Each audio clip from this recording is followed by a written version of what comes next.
They were giants on the shore, masters of the sea, artisans of iron, lords of a string of cities whose names would echo for centuries: Gaza, Ashkelon, Ashdod, Ekron, and Gath. Yet the prophets of Israel declared their end in language of totality, that the Philistines would be cut off, dispersed, no longer to be counted among the peoples. How could a people so visible in the ancient world, so woven into the story of Israel, seem to vanish from history? What did it mean for words spoken by prophets to meet the slow, patient work of potsherds and burial grounds, the metal scars in a blacksmith's forge, or the DNA preserved in ancient bones? This is the untold story of the Philistines, from ancient times to today. It is a story of migration and mastery, of conflict and culture, of prophetic warnings and archaeological whispers. It asks the hard questions. Who were the Philistines? From where did they arrive? How did they build a maritime power on the Levantine coast, and how did that power finally dissolve? Along the way, we will look at the Bible's witness, short, sharp verses that speak of judgment and destiny, and we will listen to the earth for its own testimony: pottery fragments, written inscriptions, tombs sealed for 3 millennia, and the fragile molecules of ancient DNA. Together, they form a chorus that, properly read, tells a richer, sobering tale. If you love deep dives into biblical history, tap subscribe. More episodes ahead. Imagine a night on the Mediterranean coast around 1200 BC. The sea is a black mirror. Winds curl foam along the shore, and in the moonlight, the dark silhouettes of ships edge toward the beach, long, narrow hulls, oars working in concert, the blare of horns, the hiss of water. Men haul wet ropes over rock. Warriors disembark, clad not in the armor of inland Syria, but in styles that look, to the observant eye, like garments and weaponry worn in the Aegean. They carry pottery unlike that of the Canaanite towns they now face, bichrome wares, designs of spirals and birds, shapes familiar to someone who has seen the pottery of Mycenae or Cyprus. This is not simply a raid, it is migration, colonization, a transplanting of communities. We call them the Sea Peoples in the large sweep of late Bronze Age history, a confederation, or at least a phenomenon, of seaborne groups that moved across the eastern Mediterranean during a period of profound upheaval. Egyptian records from the reign of Ramesses III, carved at Medinet Habu and elsewhere, describe naval battles and enemy fleets arriving from the sea, lists that scholars connect to groups like the Peliset, commonly identified with the Philistines. Those Egyptian inscriptions are not theological allegory, they are political records written by a king who faced the shock of sudden maritime incursions and chronicled them as a threat to the palace and order of the Nile. Archaeology picks up the narrative where texts leave off. At several coastal sites in southern Canaan, layers dated to the aftermath of the late Bronze Age collapse reveal new styles of pottery and architecture. A distinctive type of fineware, sometimes called Philistine bichrome ware, appears alongside pottery shapes with clear Aegean parallels. In urban plans and burial customs, there are hints of foreign practice, and in some places, rubble from destroyed late Bronze Age palaces gives way to new town plans consistent with immigrant communities settling and reshaping the coastline. These archaeological signals, combined with the Egyptian record and Hebrew memory, form a plausible, if not uncontested picture. People from the Aegean or nearby islands crossed the sea and established themselves on the fertile coastal plain of Canaan. The Bible itself offers clues, rendered in prophetic shorthand that assumes contemporary listeners understood the geography. Amos 9:7 poses a rhetorical question. Did not the Lord bring Israel up from Egypt and the Philistines from Caphtor? The Hebrew here, Caphtor, has long been associated with a maritime homeland, possibly Crete or another Aegean island. That brief verse carries weight precisely because it links the Philistines' origins to the island world, placing them as outsiders who became neighbors, rivals, and sometimes overlords in the central story of Israel and Judah. By roughly 1200 to 1150 BC, these newcomers had established themselves along a narrow but strategic coastal band, the Plain of Philistia, a stretch of roughly 50 miles that connected the sea routes to the inland trade arteries. Rather than a single state, Philistia appears as a confederation of city-states, each ruled by its own leader, known in Hebrew as a Saran, a title that the archaeological record at Ekron appears to corroborate in an inscription that names rulers and a royal house. The model is familiar to anyone who has studied the ancient Mediterranean: independent poleis linked by kinship, diplomacy, trade ties, and sometimes mutual defense. Think of that coastal plain as a string of anchor points in the eastern Mediterranean economy. Gaza controlled a southern gateway. Ashkelon sat by fertile hinterland and harbor alike. Ashdod commanded key sea lanes. Ekron sat inland enough to exploit agriculture, its fields later becoming famed for olive oil. And Gath lay close enough to Judah to be a perpetual neighbor and rival. Each city had its own temple, its own elite, its own craft workshops.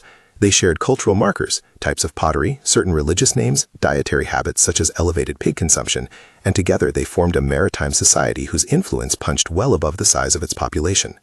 But power in the ancient world was not measured only by walls and export receipts. The Philistines developed and adopted technologies that gave them an edge in warfare and industry. In several layers of Philistine sites, we begin to see evidence of ironworking at an earlier date than in many neighboring regions. Whether they were pioneers of iron metallurgy in the Levant or early adopters who integrated Aegean maritime skill with local technological knowledge remains debated. The fact is that iron tools and weapons became an important feature of their material culture. Add to that a maritime economy supported by extensive trade networks, the ability to move goods and men by sea, and the Philistines could project force, control tolls, and barter in commodities that mattered across the eastern Mediterranean. The archaeological record gives texture to these claims. At Ekron, excavations have revealed substantial installations for processing olive oil, stone presses, extraction basins, storage jars, suggesting a level of industrial agriculture that turned olives into a commodity. The site yields thousands of stamped jar handles, pointing to organized production and distribution. Imagine the smell of crushed olives filling a courtyard, the sound of men turning heavy mills, women washing the pulp, an economy in motion, sending its oil out into the Mediterranean world, for lamps, for cuisine, for ritual. Allied to the maritime trade, such an economy could fund mercenaries, invest in fortifications, and fuel a culture of consumption that rivaled its neighbors. Every city had workshops where metalworkers hammered and cooled, where potters turned wheels and painted vessels in the distinctive bichrome style, where traders argued over amphorae.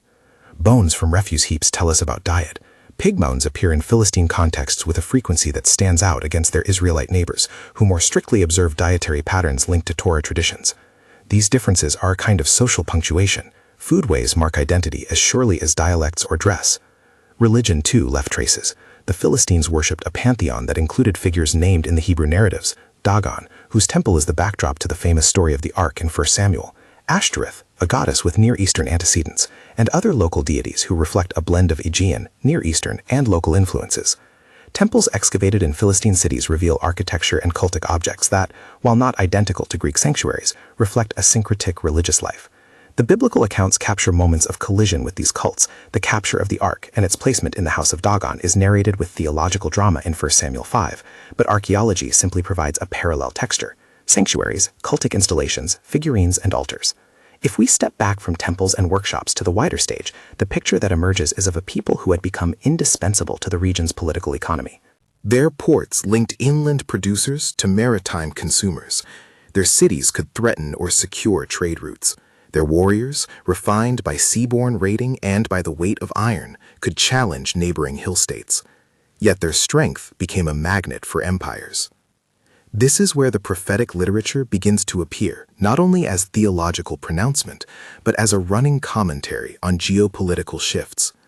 Prophets like Ezekiel, Jeremiah, Zephaniah, and Amos speak of the Philistines in terms that in some passages anticipate judgment, language that promises devastation to Philistia cities and leaders. Ezekiel, for instance, addresses the Philistine cities in a sequence that reads like an oracle against the coastal powers. Zephaniah singles out the city-states, Gaza, Ashkelon, Ashdod, for humiliation and desolation, Zephaniah 2, 4-7.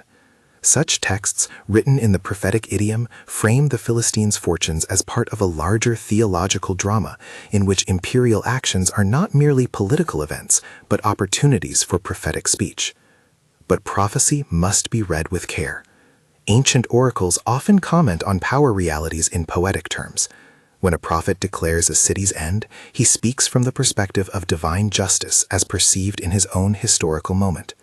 The fulfillment of those words can be direct, indirect, immediate, or realized only after generations of shifting allegiances.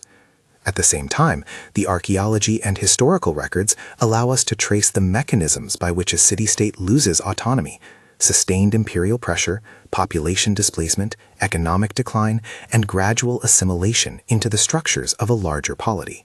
The Philistine story, therefore, is at once the tale of striking ascendancy and the slow politics of erasure. Under the weight of empires, first the mighty new kingdom of Egypt, then the rising Assyrians, then the Babylonians, the Philistine city-states entered a new phase. Assyrian campaigns in the 8th and 7th centuries BC, recorded by Assyrian kings and attested by archaeological destruction layers, weakened many Levantine polities. The Assyrians deported populations, imposed tribute, and reconfigured the political map. These pressures were not instantaneous annihilations, they were systematic interventions that reshaped social and economic life. It is tempting from a distance of millennia to imagine a sudden cataclysm to wipe Philistia clean from the map. In reality, the trajectory is more complicated and more human. Some cities were sacked, rulers were taken into exile, economies were strangled by tribute demands. Babylonian campaigns at the turn of the 6th century BC intensified the disruption. Nebuchadnezzar's operations in the coastal region are mentioned in Babylonian records and reflected in the material record by destruction layers and shifts in settlement patterns. The biblical prophets, writing from the perspective of Judah and its fate, viewed these events through a theological lens. The downfall of neighboring powers was read as part of a judgmental narrative. At precisely this intersection of text and material remains, two kinds of questions press. First, what did the Philistines themselves think of their future in these years of pressure? And second, how does the modern study of archaeology and, more recently, ancient DNA shape our understanding of how a people disappears as a distinct entity? To glimpse the first question, imagine a magistrate in Ekron around the time of imperial pressure. Perhaps he sat in a hall lined with jars stamped with his city's insignia, listening as merchants spoke of lost markets, or watched as storehouses were emptied to meet tribute demands. He might have seen young men who used to apprentice at the smithy conscripted into service. He might have heard rumors of neighboring kings negotiating with Assyria. The civic notables would have debated whether to resist, to submit, or to flee. Such choices, each costly, collectively determine whether a city can retain its institutions and identity. The second question is where modern science adds a fresh, sometimes unsettling voice. In the last decade and a half, archaeologists and geneticists have begun to speak in a new register. Excavations at Ashkelon and Ekron, careful cataloging of pottery styles and building phases, plus the application of ancient DNA analysis to human remains, have allowed scholars to ask how deeply Aegean elements persisted and for how long. At Ashkelon, a cemetery once destroyed and later investigated yielded human remains that could be sampled for aDNA. Early reports and studies have suggested that some early Philistine burials bore genetic signatures more similar to populations from southern Europe than the Levant, a pattern that appears to shift over time toward greater Levantine admixture. In plain language, initial migrants may have come from across the sea and carried differing genetic markers, but within a few generations they mixed substantially with local populations. This is not a mystery of replacement or pure origin. It is a familiar story of human intermarriage, cultural blending, and the loss of distinctive genetic signals as communities integrate into larger demographic pools. It is important to stress the scientific caveats. Ancient DNA samples are often few, preservation is uneven, and the conclusions drawn are probabilistic rather than absolute. Scholars emphasize sample size limitations and geographic coverage when interpreting results. Nevertheless, when combined with pottery typologies, burial practices, and inscriptions, the aDNA data provide a converging line of evidence: the Philistines' initial Aegean connections and subsequent assimilation into the Levantine milieu. So, what does assimilation look like in the material record? Consider language and names. Some personal and place names in early Philistine contexts carry non-Semitic elements, yet within a few centuries, Semitic names predominate in inscriptions. Consider pottery. Distinct Aegean styles appear in early strata, but then blend into local ceramic traditions. Consider diet and practice. Pig bones are frequent in certain phases, but diminish in later layers. These changes do not imply an abrupt eradication, but a slow process in which new arrivals adopt local customs, marry local families, and over generations become indistinguishable from their neighbors in many respects. This process, migration, settlement, dominance, gradual assimilation, gives the lie to simplistic narratives of uninterrupted ethnic persistence. The Philistines, as materialized in the archaeological record, were dynamic participants in the cultural ferment of the Eastern Mediterranean. They were at once foreign and native, colonists and locals, traders and warriors. Their rise and visibility in the biblical narrative owe as much to their geopolitical position as to their distinctive cultural markers. Yet their visibility also made them literary actors in Israel's story. The biblical narratives preserve flashpoints of conflict that remain resonant. Samson's episodes of conflict with Gaza, the capture of the ark and its placing before Dagon, the skirmishing in the age of Saul and Jonathan, and the decisive theater of David and Goliath. These stories are told with theological and moral aims, but they also reflect a sustained reality of border tensions and intersocietal friction. The famous confrontation between David and the Philistine champion Goliath captures both the military might attributed to the Philistines and the existential anxiety their presence produced among Israelite communities. Before those confrontations fully unfold in the narrative, however, we must linger a while on the material signs of Philistine power. Picture a coastal market in the early Iron Age, cages of fish laid out on reed mats, amphora filled with olive oil labeled and stamped, potter's wheels turning, their hands smeared with clay that will become the bichrome ceramics noted by archaeologists, blacksmiths at the margins of the market hammering the bright hot metal that will become swords and chisels. Above it all, on a hilltop, the city's sanctuary dominates, a house of Dagon perhaps, with cultic vessels and votive offerings that speak of the city's religious life. From this vantage, the Philistines appear less as monolithic enemies of Israel and more as neighbors inhabiting a dense web of economic and religious life, players in a regional system that had its own logic of prosperity and competition. And yet, they were also military innovators. The presence of chariots in the Late Bronze Age and their gradual transformation in the Iron Age reflects shifts in how power was deployed. Philistine warrior elites, sometimes described as champions, could rely on a combination of infantry, maritime mobility, and metal weapons. Remember Goliath. The biblical text emphasizes his imposing armor and spear. Whether every detail of the narrative is historical in the modern sense is not the question here. What matters is that the Philistines were perceived as militarily formidable, equipped with technologies and fighting styles that made them a serious opponent in repeated encounters. As the centuries roll forward, the picture grows more ominous. The same features that made Philistia a hub of prosperity, coastal access, productive agriculture, trade networks, also made it a strategic prize for larger empires. Tribute lists, military campaigns, and diplomatic maneuvers would gradually draw the cities into imperial systems that lessened their independence. Yet even after external pressure intensified, elements of Philistine identity persisted in material culture and memory. Pottery styles, religious names, and regional lore continued to mark these communities even as their political autonomy eroded. At this juncture, the narrative pauses for a crucial reflection. Prophecy and history are braided together in the biblical accounts. Prophecy pronounces judgment. History records the mechanisms of decline. Archaeology and genetics add texture to how decline becomes assimilation. Each of these voices has its own logic and authority. Our task is not to reduce prophecy to mere political commentary, nor to strip the biblical text of its theological import. Rather, we are called to read the oracles in light of the hard work of archaeology and to understand the archaeological story in light of the prophetic witness. The tension between them provokes questions that carry forward. Could prophets' words anticipate imperial destruction, or did prophetic language simply articulate a moral reading of events that were already underway? How do we account for the way a people visible in the material record fades into a more ambiguous presence over centuries? We will return to those questions and to the key episodes in which Philistine and Israelite worlds collide in dramatic fashion. But first, there is more to unearth about daily life in Philistia: the crafts, the tables, the sanctuaries, and the presses that turned fields into wealth. A closer look at Ekron's olive presses, the pottery workshops of Ashkelon, and the burial practices at coastal cemeteries will take us deeper into the lived experience of Philistine civilization and toward the point where imperial hands begin to close on the coast. The land remembers in fragments: a lip of painted pottery here, a collapsed wall there, a jar handle stamped with a name. Each shard is a sentence in a story whose full syntax we are still learning to read.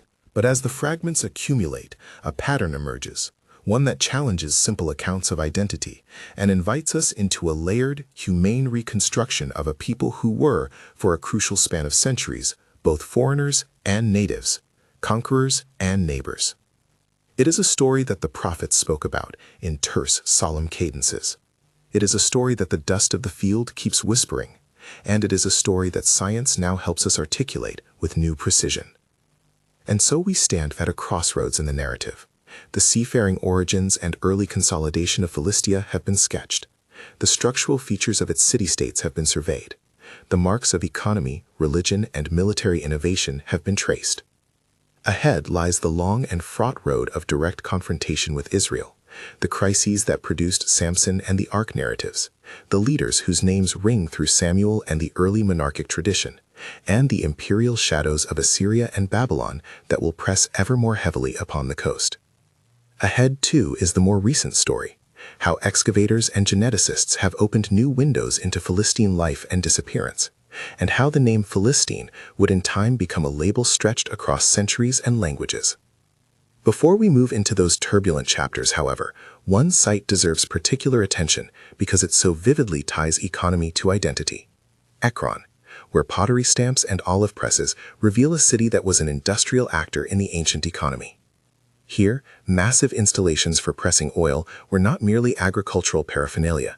They were engines of urban wealth that linked Ekron to markets across the Mediterranean. The jars stamped with the city's name testify to organized production. The inscriptions that name rulers, Sarin, afford us glimpses of political structure. Close study of Ekron prompts one of the narrative's recurring questions. When economic life depends on networks that span sea and empire, how resilient is local identity when those networks shift or collapse? The answer is not simple. Empires do not always obliterate culture in an instant. Often they reconfigure it, absorbing local elites into imperial administration, redirecting production to new markets, imposing new languages and legal regimes. For the Philistines, the pax of an empire could mean stability and prosperity for a while, but it could also accelerate cultural mixing, erode local institutions, and eventually dilute distinctiveness. The irony, perhaps the theological sting the prophets perceived, is that a people whose fate felt tied to divine judgment were also subject to the same impersonal dynamics, trade pressures, tribute demands, and demographic flows that govern all human communities. We are poised now to examine the flashpoints where identity, economy, and divine rhetoric intersected most sharply, the confrontations with Israel that furnished some of the Bible's most vivid scenes. But before that close reading, there is one final material scene to set: the Ashkelon shoreline, where markets moved goods to and from the sea, and beneath the sands, cemeteries awaited the archaeologist's shovel. The finds from Ashkelon's burial grounds, skulls, pottery, jewelry, offer us a direct, intimate window into the people themselves, and in recent years, they have yielded genetic data that complicates simplistic stories of origin and continuity. Those data suggest early external affinities, followed by rapid mixing, a pattern that gestures towards disappearance as a process rather than an event. How a people vanishes is seldom a sudden eraser. It is a slow folding in. Names change, languages shift, graves cease to bear distinctive markers, and eventually, after generations, a distinct identity blends into a larger mosaic. The prophets spoke of annihilation. History shows us gradual dissolution. Both accounts are true in different registers. The task, then, is to read them in their proper keys: prophetic poetry alongside demographic evidence, theological pronouncement alongside the slow archaeology of assimilation. The next chapter will bring us closer to those dramatic biblical confrontations and to the imperial forces that reshaped the coast, events that turned the Philistines from regional power holders into subjects of prophecy and objects of archaeological curiosity. For now, hold the image of the coastal plain: ships at dawn, potters at their wheels, presses full of crushed olives, and above all, cities that married the sea's wealth to a fierce local identity. From that shore, the story moves inland to collide with Israel, and from that collision emerge scenes that will be forever associated with the Philistines in the biblical imagination. The clash between Philistia and Israel is not a single battlefield, but a mosaic of contests, personal, civic, theological, that unfold across valleys and hilltops, in temples and council houses. These episodes anchor the Philistines in Israel's memory, and they sharpen the question that prophecies raise. How does a people so pronounced as doomed in oracles persist long enough to be subject to imperial reordering, and then fade from distinctiveness? To answer, we must move into the scenes that made the Philistines most famous in the Hebrew narrative. Begin with Samson. More than a folk hero, he is a collision of personal vow, tribal friction, and razored fate. Picture the Philistine city of Gaza at dawn, a brisk market by the gate, laborers hauling amphora, sentries on the wall, and within the city, a house where the Philistines feast. The biblical tale, Judges 16, places Samson in that context, blind, bound, and brought to the temple for mockery and spectacle. The choreography of the scene is cinematic. Samson set between pillars, the crowd roaring, Philistine lords pressing in. His final act, collapsing the structure, reads as a theological spectacle and a human tragedy. Archaeologically, the episode wants for corroborating ruins named exactly as in the story. What it does supply is cultural texture. The Philistine temple as a social space for communal celebration, the presence of elites who could take captives into the heart of their sanctuaries, and the cultural difference between Philistine ritual life and Israelite community norms are all plausible from the material record. In the biblical framing, Samson's death is presented as divine retribution and deliverance. In historical terms, it is an episode within a long border rivalry in which personal vendetta and national conflict blur. Another scene brings us to the capture of the Ark at Ebenezer and its placement in the sanctuary of Dagon at Ashdod.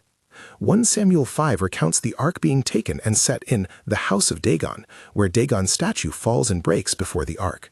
The narrative is theological, intended to demonstrate the supremacy of Israel's God over foreign idols, but it also highlights a real intersection: a Philistine temple that could house war booty, cultic architecture open to public display, and the political statement made by placing a captured cultic object in a chief sanctuary.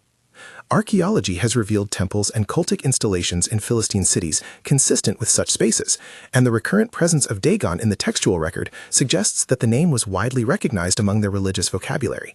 The story thus stands at the intersection of cultic practice and geopolitical symbolism. When the story turns toward organized warfare and statecraft, we meet Saul and Jonathan, Israel's first monarchy struggling to meet a tactical challenge the Philistines posed. The archaeological footprint of the early monarchy is complicated, but the biblical texts portray a period when Israelite and Philistine polities clashed over borders, tribute, and prestige. The Philistines are presented as possessing military technologies and professional warriors that made Israel's loosely organized tribes vulnerable. Texts in Samuel speak of garrisons and rulers in Philistine cities, an image that finds resonance in the urbanized, fortified nature of the coastal towns revealed by excavation. Then comes the story most familiar to modern listeners, David and Goliath. The scene is framed to expose contrasts: a young shepherd boy stepping into a battlefield where a giant, clad in heavy armor and wielding an enormous spear, taunts the Israelite host. 1 Samuel 17 paints Goliath as the emblem of Philistine martial prestige, an elite warrior whose presence on the field is both intimidation and a challenge to national honor. The narrative's mechanics, the improbable slingshot, the miraculous toppling of an armored champion, the seizure of the enemy's head, speak theology and storycraft. Yet this tale also encodes social realities. Philistine champions, heavily armed and possibly better trained, were a military reality in the Iron Age Levant. Whether Goliath is an individual historical hero or a literary representative of a warrior class is a question for historians. What matters for our narrative is how the story captures the perception of Philistine military strength and sets the stage for a shifting balance in which Israel eventually consolidates a monarchy capable of contesting coastal power. These confrontations, Samson's temple, the Ark in Dagon's house, Saul's campaigns, David's triumph, are storied flashpoints. They are theological memories stained with martial detail, and they explain why Philistia looms large in Israelite imagination. But the archaeological record and imperial chronicles show that the Philistines' fate would not be decided solely on local battlefields. Great powers cast long shadows. 2 imperial arcs matter most for the Philistines' decline: the rise of Assyria and the later ascendancy of Babylon. Assyria's pressure on the Levant unleashed a web of tribute demands, military campaigns, and forced resettlements. Kings like Tiglath-Pileser III and Sargon II expanded Assyrian control into the Levant in the 8th and early 7th centuries BC. Sennacherib's campaigns in the late 8th and early 7th centuries are better known for their clashes in Judah, but they formed part of the same matrix of imperial dominance. Assyrian annals and reliefs speak of subjugated kings, tamed cities, and deportations. Excavations across the region record destruction layers, shifts in pottery assemblages, and administrative artifacts that reflect an imperial overlay. For Philistia, Assyrian rule meant the imposition of tribute, the stationing of military detachments, and sometimes the deportation of local elites. These measures weakened city-state autonomy, reordered elite networks, and funneled resources away from local patronage to imperial coffers. Yet Assyrians were not the final answer. Babylonian power delivered the more decisive blows to the independent identity of many Levantine polities. Nebuchadnezzar II's campaigns in the late 7th and early 6th centuries BC intensified regional collapse. Biblical books like Jeremiah, who speaks directly to Philistine towns, Jeremiah 47, and prophetic oracles of Ezekiel and Zephaniah that target the coastal cities, read this imperial pressure as divine judgment. Ezekiel, for instance, enumerates Philistine towns in a litany of oracles, Ezekiel 25, and Zephaniah 2, 4-7 forecasts the humiliation of Gaza, Ashkelon, Ashdod, and others. The prophetic language is stark. The material record shows sustained disruptions, destruction layers dating to the late 7th and early 6th centuries, reduced urban investment, and signs of population displacement. Babylonian strategies often involve deportations and resettlements. They reorganized regional economies to suit imperial logistical needs rather than to sustain local dynasties. How do oracles of annihilation reconcile with archaeological evidence for gradual change? The answer lies in understanding prophecy's rhetorical and theological forms together with the slow mechanics of imperial domination. When a prophet declares a city will be cut off, he is pronouncing a theological verdict that frames geopolitical consequences in moral terms. The actual processes, sieges, deportations, administrative configuration, take time and can result in outcomes that look like disappearance because the structures that sustained distinctive civic life are dismantled. A city may continue to be inhabited for generations, but its political independence, local elite, and cultural distinctiveness can be so fundamentally altered that later observers perceive it as gone. Thus, prophecy and history meet. Prophetic language often anticipates what imperial power will realize through administrative force and demographic reshaping. From empire to assimilation, the centuries after Babylon reveal the quieter, less dramatic forces that dissolve distinctiveness. Persian rule reorganized the Near East's bureaucratic map, often integrating coastal districts into satrapal systems where local elites were incorporated into imperial structures. Under Persian hegemony, local cities could recover some prosperity, but typically within imperial frameworks that prized taxation and order over autonomy. Then came Hellenistic wins. Alexander the Great's conquest in 332 BC and the subsequent Seleucid and Ptolemaic eras ushered in a cultural and linguistic Hellenization that layered Greek institutions and language over the older Mediterranean mosaic. Some Philistine cities adapted, integrating Greek-style architecture, coinage systems, and administrative practices. Others shrank or changed function. Throughout these centuries, the distinctive markers that once made Philistia recognizable, bichrome pottery in abundance, inscribed local royal names, a persisting pattern of pig consumption, blurred into a Levantine blend where new identities and loyalties formed. Roman rule further transformed the map. The pivotal act for our story is the Roman renaming of the region in the 2nd century AD. Following the Bar Kokhba revolt, the Emperor Hadrian is historically associated with naming the province Syria Palestina around 135 AD. A nomenclature that derived from an echo of the ancient Philistine name. The Roman designation preserved a toponym that would endure through Byzantine, Islamic, Crusader, and Ottoman eras. Yet what remained was largely a geographic label detached from the particulars of Philistine ethnic life. Names can survive long after the people who originally bore them cease to exist as a distinctive social group. Language preserves a fossilized label even as underlying identities reconfigure.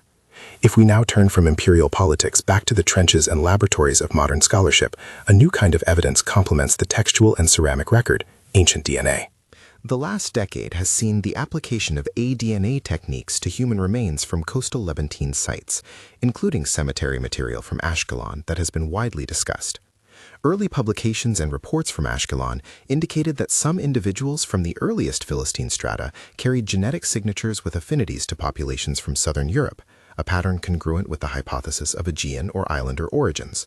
Importantly, later strata exhibited a shift toward greater Levantine genetic admixture, a progression that suggests early migrants intermarried with local populations, producing descendants whose genomes increasingly reflected local gene pools. These genomic signals are powerful because they offer a biological complement to the archaeological pattern of cultural blending. At the same time, scientists caution against overinterpretation. Ancient DNA studies often rest on limited sample sizes, preservation biases, and complex statistical models that estimate ancestral affinities.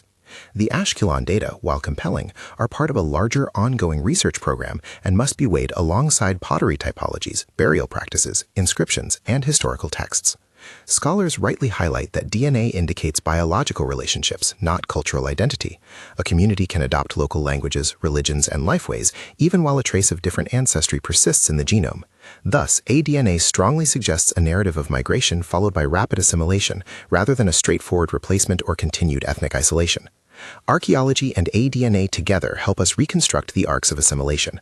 Concrete indicators are subtle but cumulative. The decline of distinctive Aegean ceramic assemblages over centuries, the emergence of Semitic onomastic patterns in inscriptions where earlier names carried non-Semitic elements, the relative decrease in pig bone frequency in some later contexts, and the shift in burial practices toward regional norms. These material signatures make plausible the scenario painted by the ancient texts and by the genetic data. Newcomers arrived, they established political and economic footholds, they influenced local culture, and over a few centuries they blended into the larger Levantine population. Yet this blending does not erase the Philistines' historical importance.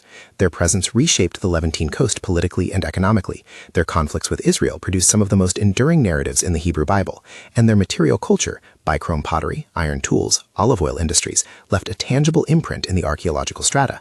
To call their distinctiveness a disappearance is therefore a simplification. Better to think of it as a transformation in which ethnic markers dissipate and political realities reconfigure. The prophetic language of cutting off captures the theological perception of this process. Archaeology and genetics help us map its mechanisms. We come then to the matter of names and legacy. The Roman label Palestina, a geographic term rooted in a name for the coastal peoples, provides a linguistic continuity but not an ethnic one. Names travel, get reattached, and at times are repurposed by later polities and empires. Over centuries, the term Palestine would designate a provincial geography, appear in Greek and Latin literature, and become the reference for cartographers and travelers. But the fact that a name endures does not justify a genealogical linkage between ancient Philistines and modern peoples without a careful, evidence-based argument. The genetic and archaeological data caution us. While some ancient ancestry may persist in the modern gene pool of the region, continuous, unbroken ethnic identity is extremely difficult to demonstrate for any group across 3 millennia, given the region's history of migrations, conquests, conversions, and demographic turnover. This brings us to a wider interpretive warning the title itself implies. The untold story of the Philistines is untold not because the past was silent, but because the story requires multiple sources to be heard properly: prophetic speech, imperial records, archaeological strata, inscriptions, and DNA. Each voice is partial. Together they yield a chorus that is richer and humbler than any single narrative. The prophet's harsh language of destruction needs to be read as theological interpretation of political events. The Egyptians' reliefs and the Assyrians' annals record imperial responses that restructured coastal society. The potsherds and olive presses of Ekron tell of economic vitality and institutional organization. The bones under Ashkelon's sand reveal movement and mixture. Threaded together, these strands form the fuller tapestry. What then does the Philistine story teach us today? The lessons are both historical and ethical. Historically, their arc reminds us that geopolitical prominence can be both ephemeral and precarious. Maritime advantage, iron weapons, and rich agricultural production confer influence, but empires, trade disruptions, and assimilation can hollow out the institutions that sustain identity. Ethnogenesis, how peoples form and maintain identities, is complex and contingent. Migration, intermarriage, and cultural exchange are normative features of human history. Distinctiveness is always threatened by the same mundane forces that build civilizations: commerce, warfare, diplomacy, and demographic flux. Ethically, the story counsels caution and drawing direct lines from ancient peoples to modern political claims. The past is a resource for memory and meaning, but it is not a simple warrant for contemporary assertions of unbroken descent or exclusive ownership. Historians and archaeologists therefore press for nuance. Names and places preserve echoes, but identity is shaped by layers of change. In religious reflection, the Philistines' narrative also raises theological questions about how to read prophecy and history together, how to honor the prophetic voice without reducing God's work to a deterministic formula, and how to recognize that the divine word can speak through the contingencies of human politics. Before we close, a few micro-scenes may help us carry these reflections from abstraction back into lived reality. Imagine an Ekron court in the late 7th century BC. Magistrates at a table, jar handles stamped and piled in the courtyard, an emissary delivering a list of tribute obligations from a distant Assyrian governor. Economic projects, olive presses, storage rooms continue their rhythm, but conversation turns to taxes and troop movements. Or imagine a Philistine family at Ashkelon a generation after the arrival of new settlers. A child playing nearby chrome pottery, a grandmother knitting, conversations in a household that mixes words from different tongues. These images are small, but they reveal the mundane mechanisms of assimilation: marriage, trade, childhood, and work. And imagine the archaeologist in the trench, the scientist at the lab, and the theologian at the text. The archaeologist brushes away millennia of wind-blown sand to reveal a ring of stones. The lab technicians sequence fragments of ancient DNA and cautiously model ancestry components. The theologian reads Ezekiel's oracle aloud, honoring its prophetic cadence and considering its meaning for an audience centuries removed. Each practice brings a different kind of testimony, and together they require humility before the fragmentary nature of evidence and the moral weight of using the past responsibly. The story ends finally with the ironies of survival. The name that tied coastal cities to a people became a label that persisted long after the people's distinctiveness faded. The Philistines, so prominent in Israel's sacred history, were also woven into the broader fabric of Mediterranean peoples, migrants who settled, adapted, and were in turn absorbed. Prophets spoke of their end. Empires remade their world. Archaeology and genetics traced the contours of arrival and assimilation. The untold element is the quiet, human process between the high rhetoric of prophecy and the blunt strokes of imperial conquest. The marriages, the trades, the changing diets, the children born of mixed households, the gradual loss of distinctive pottery shapes, and the fading of non-local names from public records. In the end, the Philistine story is not a simple parable of divine wrath or of historical inevitability. It is a complex human tale, where migration met local tradition, where military innovation met political reality, and where prophetic voice met the slow sciences of excavation and genome analysis. It displays both the power of ancient speech and the patience of material evidence. It urges us to read Scripture with reverence and history with rigor, to allow both prophecy and archaeology to speak within their respective languages. If this untold story surprised you, share it and subscribe. More archaeological and biblical reveals are coming.